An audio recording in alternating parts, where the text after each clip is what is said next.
বন্ধুরা, ছোট্ট একটা গ্রো ব্যাগে এই বেলি গাছটাকে নিয়ে এসেছিলাম 1 মাস আগে। তো দেখতে পাচ্ছেন যে কীভাবে ফুল ফুটে রয়েছে। তো আপনাদের গাছেও অতি দ্রুত ফুল আসবে, প্রচুর পরিমাণে ফুল আসবে। আজকের যে খাবার দেবো সেটা দিতে হবে 15 দিনের ব্যবধানে।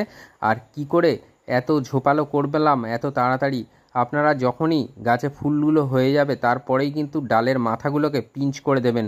মাটি সবসময় ময়েশ্চার রাখবেন, কাদা জ্যাবজ্যাবে নয়, ফুল সানলাইটে থাকবে গাছ।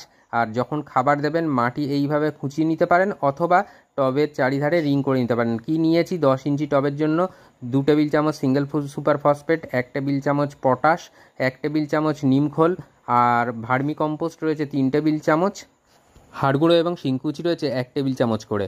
আর এইভাবে মাটির সাথে খাবারটা মিশিয়ে নেবেন, তারপরে ভরপুর মাত্রায় জল দিয়ে দেবেন। আপনার কাজ শেষ। আর তারপরে কাজ করবে বেলি ফুল গাছ, ফুলে ভরাবে আপনার